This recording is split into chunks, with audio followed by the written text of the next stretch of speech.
Todo el amor a Dios, nada más. Amor a Dios, para que haya amor al prójimo. Los temas que vamos a ver son tres. El primero es el tema del pecado. Quiero hablarles del pecado, de la gravedad del pecado. Luego el segundo tema va a ser la institución de la Eucaristía. Vamos a centrarnos ahí como tema medio, pero para llegar a la Eucaristía primero tenemos que ver cómo tenemos que llegar. Por eso se va a hablar del pecado y de la gracia de Dios. Y el tercer tema va a ser la oración, pero vamos a poner como modelo la oración de Jesús, la oración de Jesucristo, cómo fue, cómo debe ser la mía. Decía recién el padre Marcos, que es grave una posesión diabólica. Cierto que es grave, pero es más grave que la posesión diabólica el estado de pecado mortal, que no se ve, nadie lo ve. El que está en pecado mortal no saca espuma por la boca, no se ve nada, está todo en el orden espiritual, pero es tan real como la posesión, pero más peligroso, porque mata a Dios, destruye la presencia de Dios en el alma. En cambio, una persona posesa puede estar en gracia y estar molestando al demonio igual, porque el demonio no puede meterse en el alma de una persona, sino molestarle solo en lo que es la parte corporal, sensitiva, sentidos internos, externos y todo lo que es la parte sensible. No puede radicar el demonio en la esencia misma del alma. Entonces, es mucho más grave, infinitamente mayor, un pecado mortal que una posesión diabólica. Infinitamente mayor.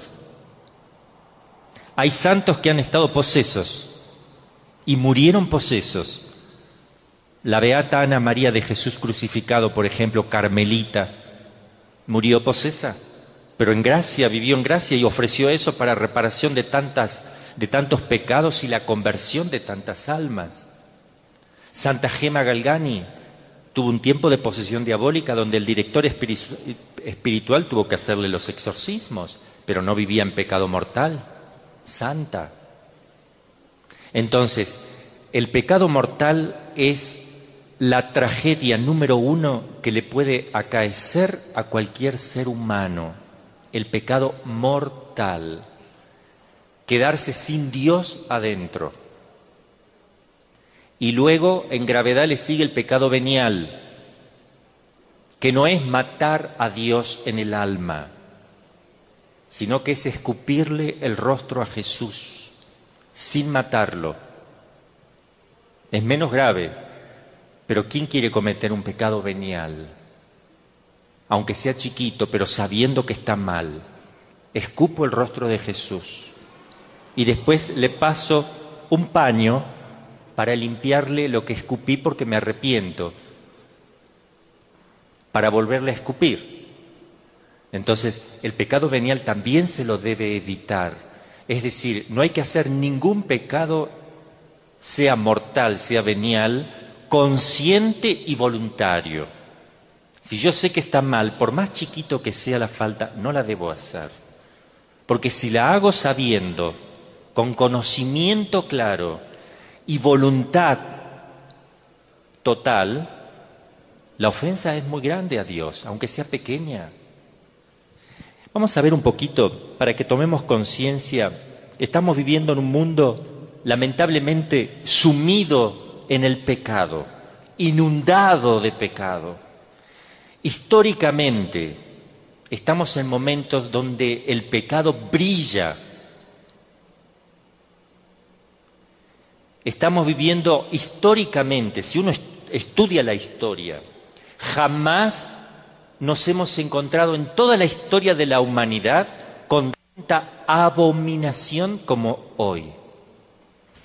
Nunca en la historia de la humanidad, por una ley del gobierno a nivel mundial, de varios gobiernos, se decreta como que está bien, a través de una ley, que la mamá puede matar a su hijito en su vientre con la complicidad de ella y de los médicos que juraron salvar vidas. Nunca pasó eso. Entonces estamos evidentemente en tiempos difíciles. Nunca en la historia de la humanidad se ha visto que se haya legalizado a nivel mundial de varios países, como que está bien, matar a los ancianos y a las personas deformes con la eutanasia, por ley. Es decir, si una persona sufre mucho, le ofrecen, en los países donde está aprobada, que aquí en México viene eso después del aborto, viene eso, como en todos los países.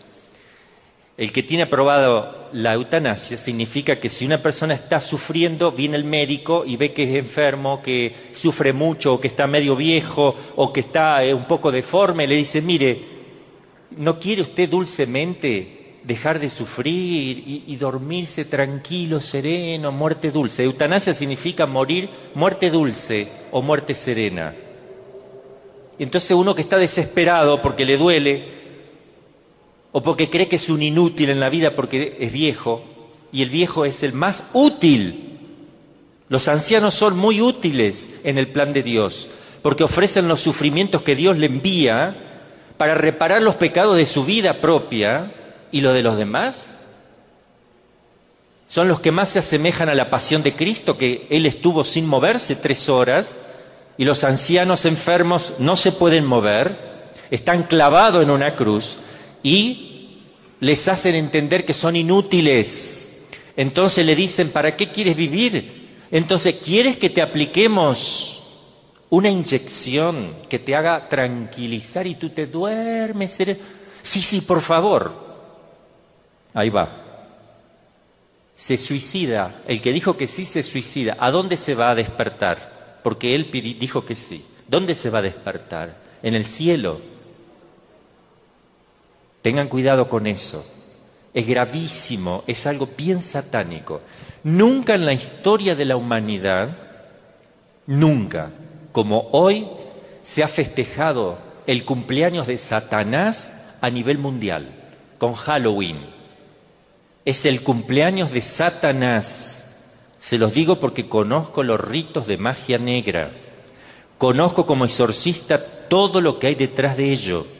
Es el cumpleaños de Satanás. Esa noche de Halloween, los satanistas en México, en Estados Unidos y en otras partes, roban hostias consagradas, las orinan, hacen popó encima de la hostia consagrada y de ese jugo que sale de allí se rocía a todos los presentes en ese rito para que el demonio encuentre poder y triunfe.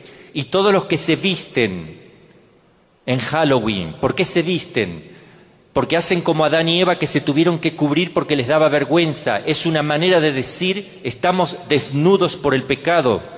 Es una manera de decir, no quiero que Dios me vea. Ese es el sentido de la máscara. ¿Y por qué tienen que ser feas? Porque el demonio es la fealdad. ¿Por qué tiene que expresar muerte, terror? Porque el demonio es la muerte y el terror.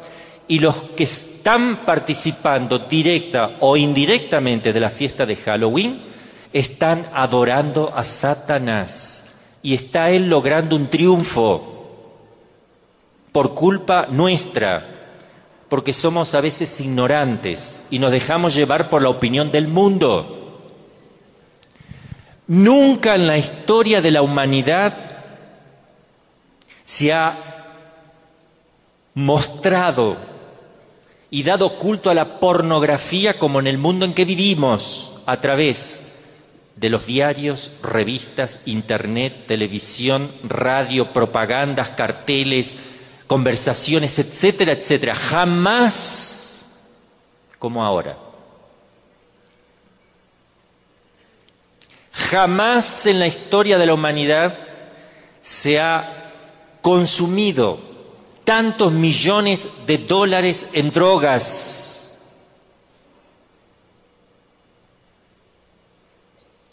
Y en prostitución.